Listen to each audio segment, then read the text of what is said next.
All right, here we go. We're live. Awesome. How's it going?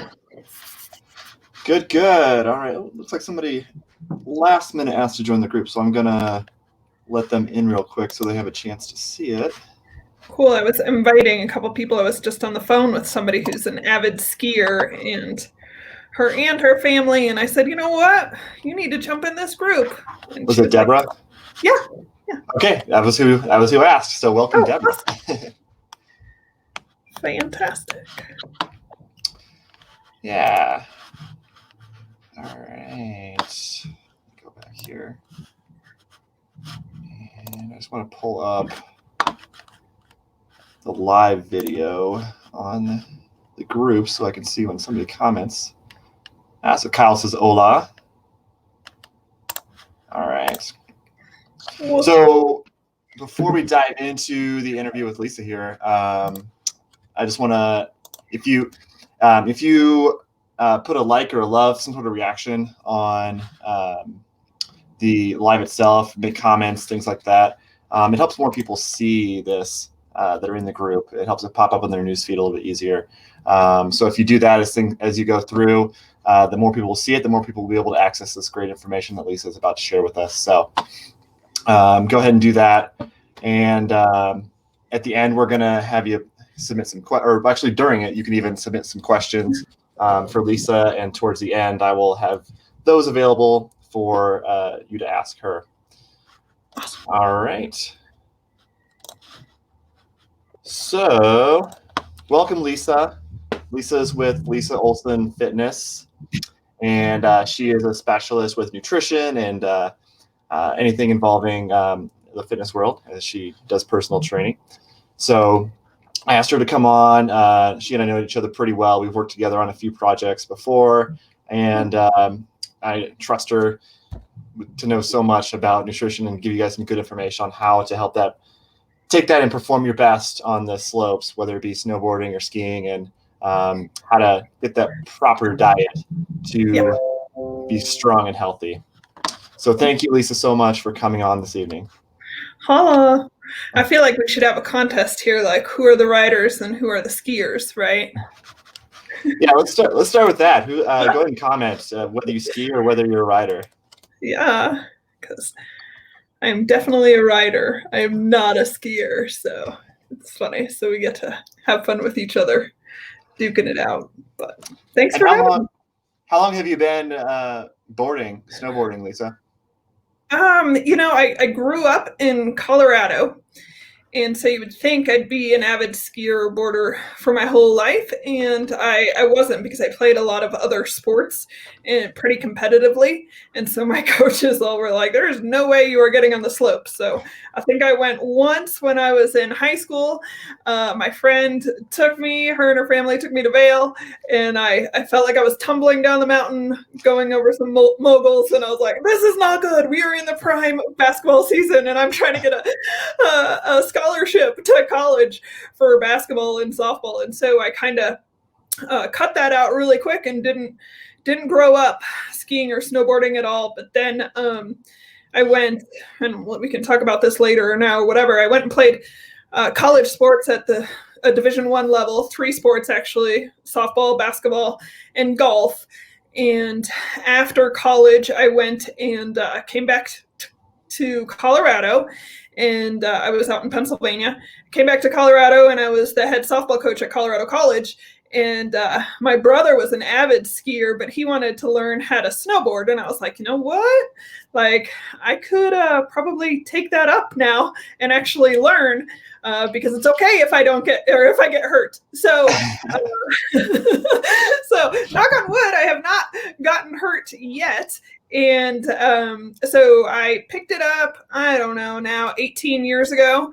I may have had a 10-year, 8-year hiatus with getting married and having kids and dogs. This one's scratching at my door. I'll have to let in here really quick. But now I've been back at it pretty good for the past 3 years, snowboarding and teaching my kids how to ski and snowboard as well. But I've been an athlete my whole life, and now I'm loving this sport for sure. Great. And I think you are getting your kids into it too, right? I think you said your boys are skiing, Yeah. and then your older boy wants to switch over to snowboarding.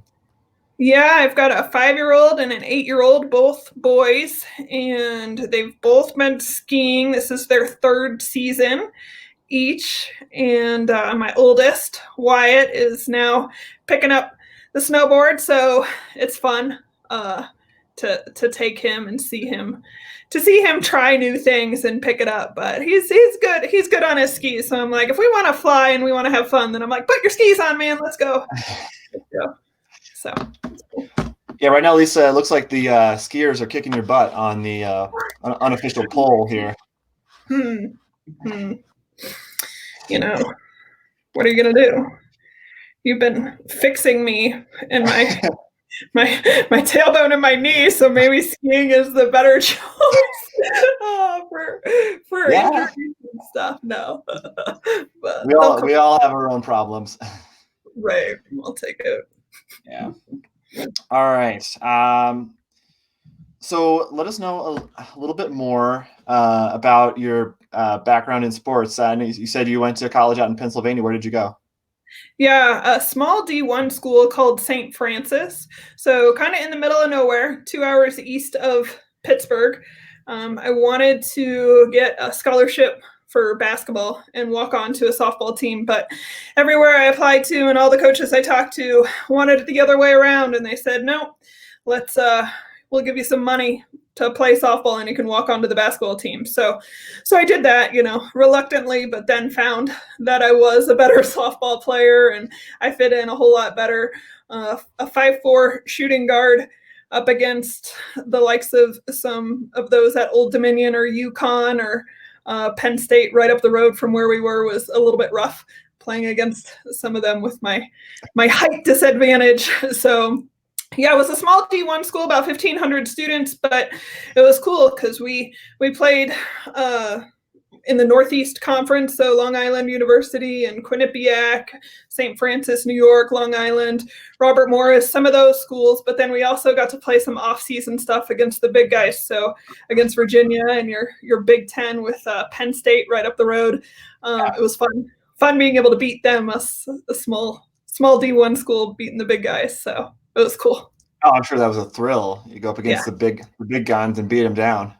Yeah, it was so fun. Yeah. Nice. Very nice. So I want to ask you a little bit about some of your ideas with nutrition. I'm going to leave it a little bit open-ended so you can kind of just let us know what you want us to know. We'll start with just what are some basic nutrition principles that you think are important for people to know about? Sure. And I think it with my background, it does play a big part in it. I mean, being an elite athlete, and then I went on to be a head coach at Colorado College for the softball team, and now currently help out at high school for coaching and just going through my own experiences and training athletes and being an athlete. I mean, I remember just being an elite athlete in college and not fueling my body right.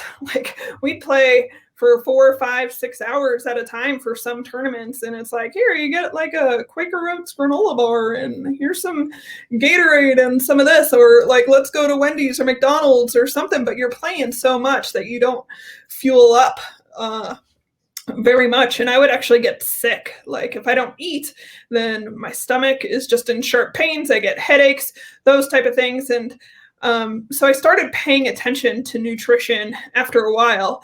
And fueling my body right, and then fueling my athletes right as well.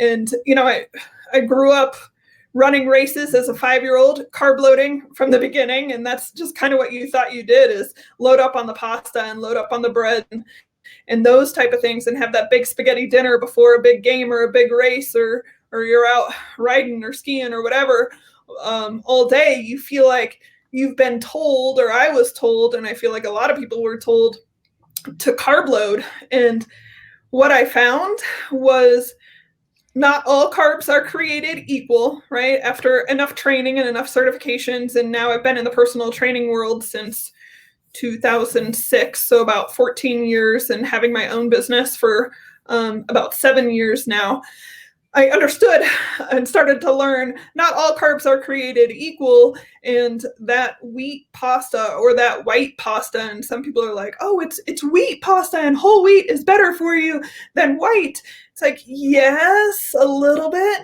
but once you understand good carbs versus bad carbs, and how your body reacts to those carbs, you are going to be able to be more efficient and have more energy.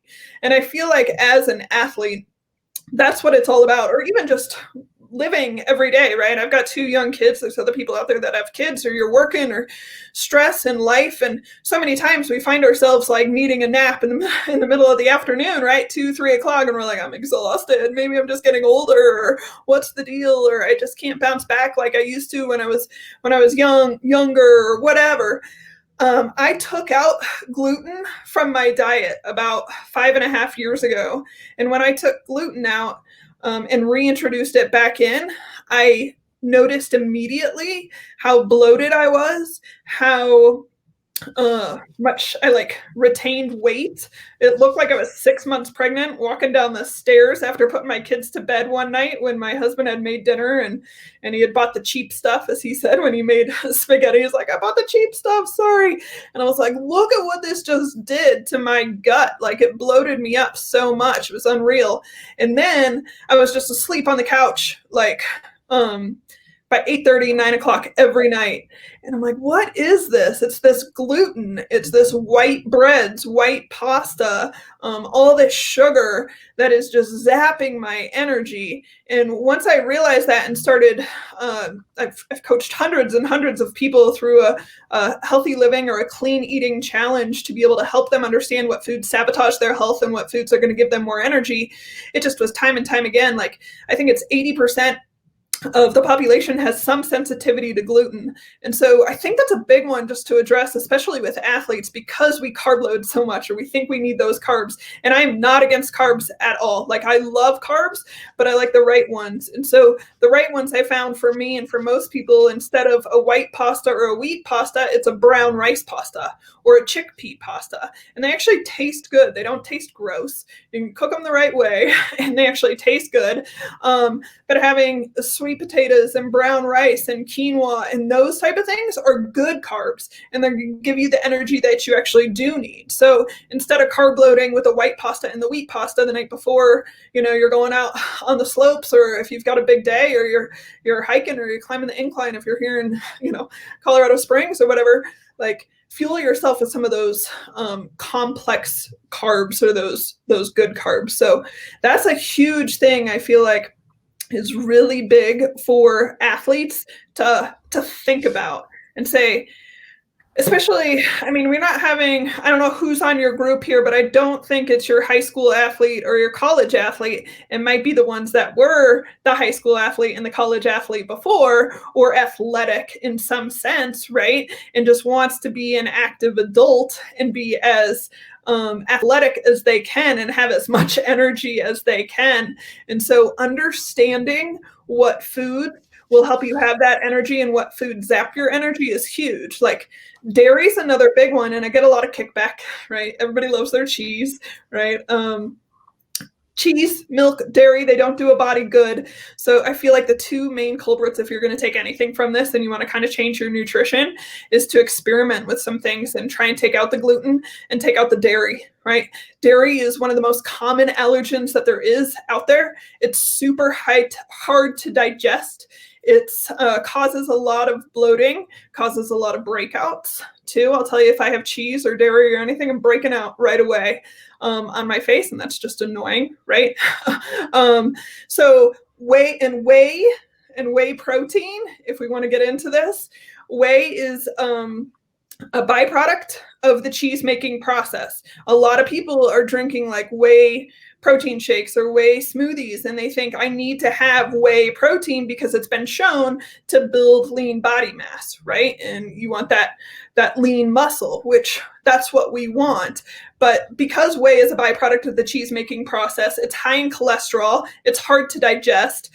It sits like a rock in your stomach. If you look And I don't want to stereotype, and I'm not trying to, put anybody down, but if you can kind of take a look at some people, especially a lot of bodybuilders, especially back in the day, and they thought that whey protein was the only way to go and what you needed to be able to build that lean body mass. They always have this gut, right? Like this is a big gut. Or if you've had whey protein or a lot of protein shakes, like you have this like bloatedness in your gut. And that's because you're not able to digest that whey protein enough. So I'm a big fan of a vegan protein. I have my own line that I use and that I recommend, but it's made of brown rice, peas, and cranberries, and it digests a whole lot easier, and it has the complete amino acid profile that rivals that of whey for the lean body mass and lean muscle building that you're trying to get. So those are kind of my two main things when it comes to nutrition to try and avoid the gluten and the dairy. And there's a lot of substitutes out there. My husband, there's some comments, there's something going on and I can't see it, but my husband's one where he's like, give me all the cheese all the time. You can't get me off the cheese. And it's like we try to limit it and he feels a whole lot better, So I love this comment from Chris. In here, milk products aren't the way. WHEY. I love puns. I love dad jokes, and that is great. Yeah, that's awesome. No way to whey. Just say no to whey, right? Give peas a chance. Is that a funny one with pea protein, right? Give peas a chance. So. So going back to where we started with this, and you had mentioned that like pasta products aren't necessarily the best way to carb load. For high endurance activity. And a lot of people are probably thinking, oh, that's completely sacrilege. You got to have the pasta parties before your cross country race or whatever. But you're saying there's other ways that you can go get those carbs that you need without just taking on pastas. Well, it's just a different kind of pasta. Like I'm Italian, I love the pasta. I want the pasta. Like give me all the pasta. But it's brown rice pasta. And there's some brands out there. There's one brand, it's called Tinkiata. It's like a gold package and it has some bright pink or bright blue. They have fettuccine, they have linguine, they have spaghetti, they have spirals, they have rigatoni, they have all of lasagna.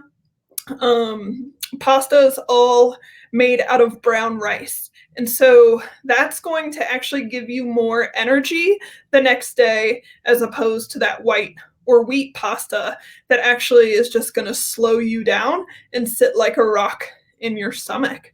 It takes some time to get used to. Like for me, being an athlete my entire life and carb loading on the white and the wheat stuff, flours, it took my body a little bit to purge and get rid of those toxins in that food. And once I did, then my energy was just through the roof. I mean, if I can tell you, the first time that I got rid of gluten and dairy and I did this healthy living challenge that I coach people through, I was working full time at a bank because I had taken some time off from the personal training and trying to find other things and be able to make an income for our family. So I was a small business banker, and then I had started my own personal training business. I had a toddler at home, 2 years old, and then I was pregnant with our second kiddo. My husband's a firefighter, so he works 2 days on, 4 days off. So he's really gone, like in a 7-day period, he's gone 3 full days out of the week. So I was extremely busy, right? I was extremely busy, and I did this healthy living challenge, and I got rid of the pasta, or the gluten and the dairy and corn and soy and some other things, mainly sugar. And I was up till 10:30, 11 every single night, like trying to figure out a way to like, how can I make my businesses work without having to be at the bank, really? But I should have been passed out on the couch, right? I was in my 3rd trimester, pregnant with my second kid with a toddler running around, starting my own personal training business, working 40 hours a week with a commute. Like I was doing a lot and I had so much energy. It was nuts. And I was like, if I have this much energy with my life going on right now, what is this going to do for my friends, for my clients? And so once they tried it, they're like, wow, okay, getting rid of this stuff makes a big difference. I'm a big fan. I'm not going to lie. I don't think I've met very many people that can really handle gluten and dairy that well, or that feel so much better as opposed to when they take them out. So, yeah. I want to touch on what you've talked about with getting some of those anti-inflammatories out with the dairy and the gluten. A lot of people have joined this group for different reasons. Some may just want to be a little bit healthier. Some may have pain that they're trying to get rid of when they do what they love. I have a friend, and I think she's in this group, and she has an early type onset of arthritis. Basically, arthritis is an inflammatory response. She's 30 years old, and she's had trouble running, trouble snowboarding, things like that. And she went to a gluten-free, dairy-free diet, and she's done some other things as well. Yoga and some medicines have helped, but that, I think, far and away has been the biggest thing that's helped her. And she's out there with me and my wife almost every weekend, shredding it on the snowboard, able to keep up with us, no complaints of pain. And I really think that her diet, and she's very careful about it. She's very careful about her diet, and that's helped her a lot to be able to ward off some of those symptoms that she's been having. Oh, 100%. I wouldn't think otherwise. Like, getting rid of sugar is a huge one. Refined sugar is in everything. I mean, if we're on the pasta talk, it's in, pasta sauces and snuck into your milks and your everything. Trying to get rid of sugar, it's a huge inflammatory food, right? The biggest, I always say, like, highly acidic, addictive, allergenic, inflammatory foods are going to be your coffee, your alcohol, your gluten, your dairy, your corn, and your soy. Those are the biggest ones that are the main culprits for inflammatory foods. I've had multiple people, I'm not going to say, I can't say I'm not a doctor, and I don't have the stuff to be like, hey, you will be cured if you do this, this, and this. But the perceived results, right, for so many people that I've helped and just seen when they remove those inflammatory foods, yeah, without a doubt, especially arthritis or RA or any of the autoimmunes, it's a big, big deal to get rid of those inflammatory foods. Yeah. Coffee's a big one that I get a lot of pushback on, and it's not the caffeine that's the issue, but coffee just in general is very acidic. And so if you're trying to go for the healthy route, you want to try to consume foods and drinks that are more alkaline as opposed to acidic, right? Like, cancer cannot survive in an acidic environment. So if we can be more alkaline, so herbal teas and green teas are more alkaline versus coffee and black teas and chai teas and those type of things. I always try to teach people, we're trying to get rid of this. Here's your substitute, so you don't just fall off the wagon, and here, replace that with this, and you'll be okay. So something I thought of while you were talking is that, if people do cut out their gluten out of their diet, a lot of people are relying on breads and pastas and things like that to get their fiber in their diet. Do you have any thoughts on what someone might do to replace some things that they might lose by cutting something out? Well, you're replacing it, like, instead of the simple carbs and the white carbs for the gluten, then replacing it with your complex carbs, with your quinoa and your brown rice and your sweet potatoes and those type of things. And then, having some supplements as well always can help, like having a fiber supplement, or sometimes you can have fiber rich foods and eating the fruits and veggies, or taking more of a greens type supplement to be able to give you those type things that you are missing. But most people, like, I think they've done so many studies, right? But they've taken, highly educated and nutritionists and people in the fitness and nutrition world, and who know what they're doing. And it's like, all right, put together the perfect meal plan with every nutrient that you need. And it just can't be done in the caloric range that would be healthy for you to take. So that's where supplements do come into play. I was never really a big fan of taking a ton of supplements, but now after seeing the research and being like, hey, if I can take one scoop of this greens and that's replacing 37 fruits and veggies, like give it to me. Like, why not? I can put it in my smoothie, or I can put it in the pasta sauce, and it's almost like Italian seasoning. You know what I mean? Yeah, that makes so much sense. It makes so much sense. Do you have any special considerations that might be needed for snow sports or for cold weather conditions, or would your nutrition be pretty much the same as any other sport? You just have to stay hydrated a whole lot more, right? I mean, you're at a higher altitude, and a lot of the times you're not consuming water on the slopes, or the healthier type drinks up there. And so that's just the biggest one, hydrating on your way up, afterwards, and as much as you can during. Something, Gatorade has this great name and everything for having the electrolytes and to be able to give you what you need to stay hydrated. Take a look at the labels, right?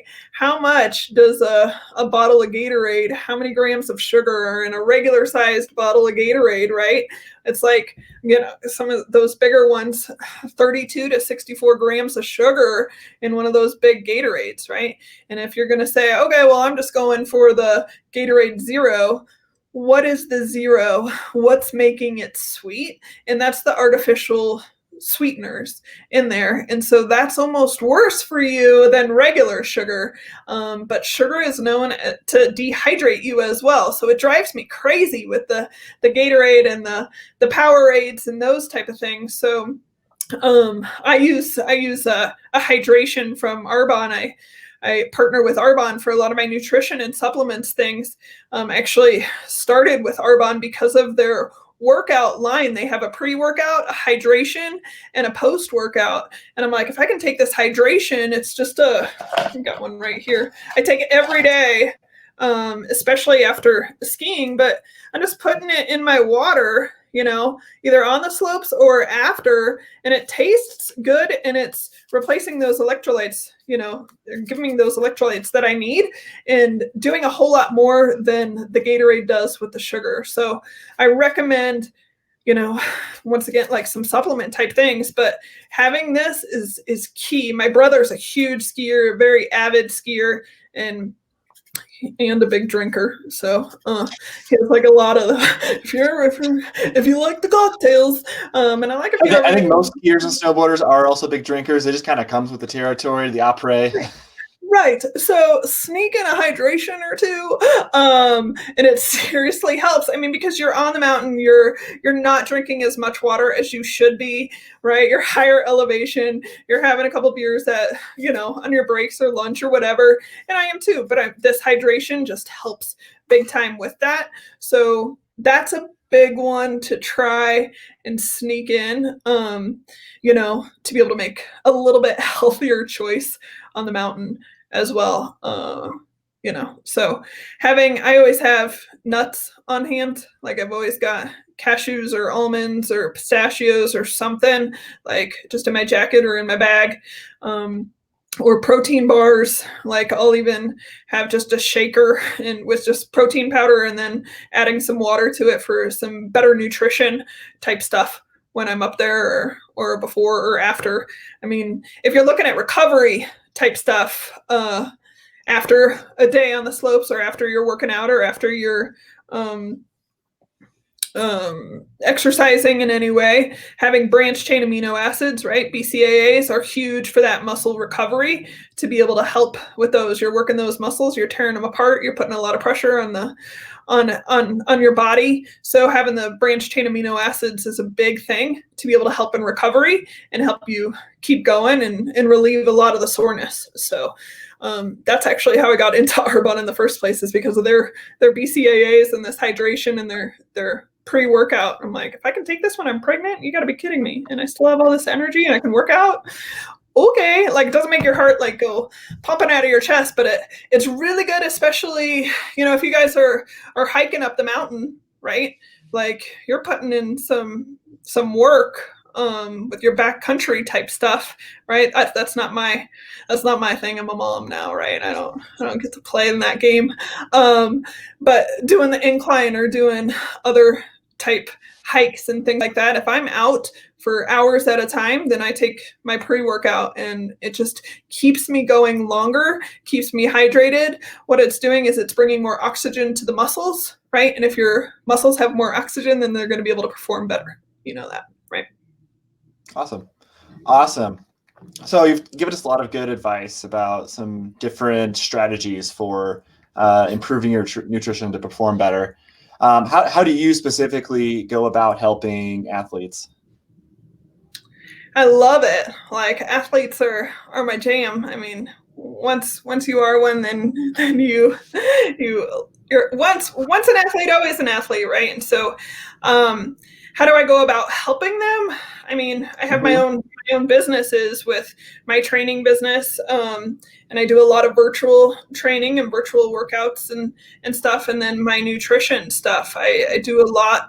Pretty much everything is all virtual. So when it comes to an athlete, the meal plan type thing and the supplements and the different meal replacement like protein powders and stuff, just swapping out what you're doing for breakfast or for lunch with something a little bit healthier, swapping out your coffee for, an energy fizz stick, or swapping out, one, I don't know, whatever, adding hydration to your water at the end of the day type thing. Little changes go a long way. So, I mean, I take into consideration each athlete's goals personally, and I figure out what they're trying to accomplish, right? I mean, some people are trying to go, do something all day long every day, on the weekend, or weekend warriors, and they need something a little bit different than the person who's training every single day or 5-6 days a week, right? There's kind of a different meal plan or way to go about helping them. But if it comes to training them and performance type stuff, like I love working with athletes because they want to work, they want to get better, they want to improve, and an athlete's an athlete in my book. If I can help their athletic performance in any way, then they're going to be an athlete. Oh gosh, I don't know what that was. Sorry. So the dog trying to beat down the door? I know, seriously, like trying to come through the fireplace or what? Sorry, I'm like, kids, don't make a sound. Well, we're gonna burn the house down. No big deal. No, we're good. But like, the best way to help an athlete, especially an older athlete that's not in their, high school or college years, I mean, even then, is their nutrition. Like, it just makes such a big difference. And you don't have to be perfect all the time, but if you're eating clean and getting rid of those inflammatory foods most of the time, then you're going to be good. I know that you said skiers and snowboarders are more bigger drinkers, right? I hear you. Like, I met my husband in a bar playing poker, so I fit the bill as well. But I'll tell you that I eat pretty good, besides since Thanksgiving, because it's Thanksgiving and Christmas and stuff, but I eat like 95% pretty much spot on from what I was saying, to remove those the gluten and the dairy and the highly acidic and inflammatory foods. And then my treats are the cocktails, right? And having those. But I know that, vodka, tequila, if this is where we're going with this, but vodka, tequila, those ones are a little bit better and don't put on the weight as much and don't zap your energy as much as, the beers and as my husband is like, too many glutens, but I love a good beer. So what are you going to do? I think that's great advice for people as well, because you're going to do it, you're going to enjoy it. And if you want to try to be at least a little bit healthier, even though none of it's healthy, then that's a good advice for some options. Yeah, I'm a lifestyle type person, coach, trainer. I'm like, what are you doing? What are you going to stick with? Like, if you go too extreme, it's just not going to work for a lot of people. Absolutely. So if you can work with them and make progress and think about having progress and not perfection, it works. It's a big deal. Absolutely. I like that you mentioned that you do a lot of things virtually, because while I'm based in Colorado Springs, you're based in Monument. We've got people in this group from around the state, all up and down the Front Range to Durango to Summit County. And I think some members of the group aren't even in Colorado. So the fact that you're able to reach out and help people digitally without them necessarily coming to you can be helpful for a lot of people. Yeah, it works. I mean, it's been decent for me. I'm so grateful for the opportunity, especially during 2020 with so many changes to be able to work virtually so easily. But then it does open up the doors to be able to help anybody and everybody, because everything I do is virtually and mostly through secret Facebook groups, and giving the support and accountability and education and guidance and shopping lists and recipes and all of those things. It's all virtual, which is cool. So if anybody has any questions for Lisa specifically, now would be a great time to drop that in the comments of the live. We've got a few people on live right now, it appears.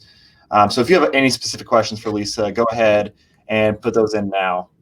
And while I'm waiting to see if any of those come on through, Lisa, if you want to let people know how they can reach out to you, by email or Instagram or whatever else, this would be a good time to share that. Yeah, you can follow me on Instagram at Lisa_Olsson_fitness. So Lisa Olsson Fitness. You can find me there, or on Facebook. I don't post a ton, honestly, on my Facebook business page, Lisa Olsson Fitness, on my Facebook page. But if there's people that want any samples of anything, or they want like a complimentary nutrition or fitness assessment, I definitely offer those. So you can reach out to me. I'll give you my number. It's and we can post it in the group too. But 719-271-9619, or we can email me at lisaolsonfitness@outlook.com, and we can put that stuff in there too. But yeah, if you're interested in some nutrition stuff or fitness stuff, or want any samples of the things that I use and that I recommend, whether it's protein or energy drinks or the hydration or the workout stuff or bars or any of that, then or you want to know more about our healthy living challenge that I coach, and is just amazing and enhances every athlete's performance and our day-to-day person too, then yeah, hit me up. Awesome. Thank you, Lisa. Thank you. Yeah, and I know if you follow Lisa on Instagram, she'll show you just about every meal that she's had. It'll be posted on there, and you can see. Right. I've got a really good, I'm not a tomato soup fan, but I just made like a really good vegan tomato soup. It's on the stove, like kids even eat it. We're doing some white chicken chili when we're going to Crested Butte. We'll do one meal in the hotel, or the condo or whatever, white chicken chili type stuff. I love the soups and the chilies and the goulashes and the good hearty stuff. Like, I'm an athlete. I eat a lot still. So, but yeah, follow me for some good stuff, recipes, ideas, whatever. All right. So we do have a question for you here. This comes from Jancy, and it says, what do you think of keto as a diet? Good or bad? It's hard to just say good, bad, right? I'm not going to bash anything. For the regular person, regular Joe Schmo, I'm not a fan. For somebody who has more of a brain type injury or seizures or concussions, doing more of a keto style diet is a good thing, with the healthy fats really helping your brain function. That's a good thing. The thing that I don't like about keto is I don't feel like it's a very good lifestyle that you can have. I don't like the idea of cutting the carbs. Yes, I like the idea of cutting gluten, but that's not cutting carbs. Carbs are your best form of energy, and especially as an athlete, I just feel that carbs are good, and the cheeses and the dairy and some of that stuff that is hard to digest and is higher in cholesterol is not good overall health-wise. I know many people who have done a keto style and they've lost some weight for a little bit here and there. Yes, I mean, that's going to happen, but I don't see it as a long-term solution for health. If that makes sense for the long-term stuff. So overall, if I have to say yay or a nay, I'm a nay. Nope. All right, good. We do have another question. This comes from Heather, and Heather is my wife. So hi, Heather. I'll have to meet you She sometime. says, "Where do you get your recipes?" And since Heather is my wife, I want to make sure that the recipes that you give her are good ones, delicious ones. Yeah, because I totally eat like gross food. I think that that's so funny because so many people are like, "Oh, I didn't realize that this would be good." I'm like, "Would you?" It's not like back in the day where people ate healthy and it was just disgusting and gross all the time. So I run a lot of secret Facebook groups, and I have a lot of recipes from there that we've created over the time. Or Pinterest has a ton of good recipes and clean eating. If you like type in clean eating recipes, you can find some there. But if you also want some of my favorites, like the white chicken chili, we do oh man, a bruschetta chicken is really good. Stuffed peppers we had the other day. I'm trying to just think of the menu that we had. We just this week type things. We do a ton of chilies and soups and Mexican food and goulashes and stuff like that. But if you want, you can follow me on Instagram. But also, I can email you like quite a few different recipes if you want. I want to have some. I usually always ask like, "What are you used to eating?" Somebody like you, Scott, like, you better give her good ones. Okay, well, what's good to you? What do you like? Because I can give you a chicken parmesan recipe as well. That's amazing. Or whatever is based on your needs. I can even make you a pizza recipe or chicken tenders or wings or whatever. We made a cool, it's almost like a clam chowder type soup. It was chicken potato chowder type soup the other day that's really hearty and fills you up. So my husband a lot of times, and he's a big guy, he's like 6'2", 210 pounds or something, firefighter, and he brings a lot of those recipes to the station for the guys as well. He's the one that does most of our cooking, which is nice for me. But he just throws a ton of stuff together. But yeah.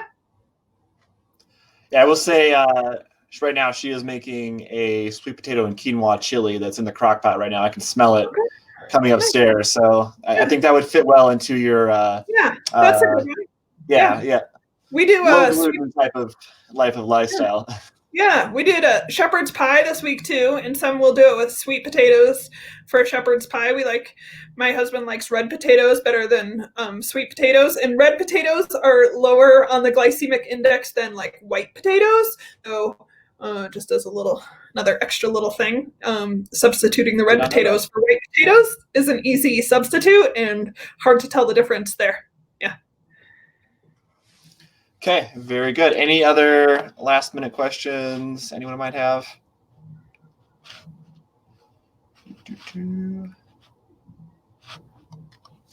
All right. Well, thank you, Lisa. Thank you so much for joining us. Thank you for sharing your knowledge with the group. I talk a lot about, different ways to improve your flexibility, strength, be more efficient with your movements, but the nutrition side is not my forte, and that's definitely where you come in as an expert. So I really appreciate you coming and sharing those expertise.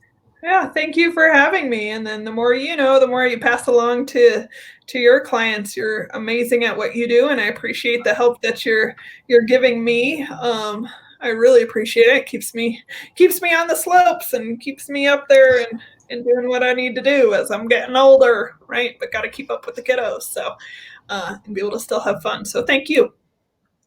Yeah, and like I said before at the beginning of the live, if you're watching this and you want other people to see it, we want more people in the group to be able to see it. Make sure you're putting some reactions on the post. And if you want to make some comments in the comment box even later, that'll help people see it more. If you're catching it live right now, just type live. If you're catching it later on the replay, you can type in replay just to get some comments going and let everyone in the group see it, because we did get a lot of great information tonight that I think is going to help a lot of people. Cool. Hope so. Thank you. All right. Thanks, Lisa. Yep. Bye-bye. Bye, guys.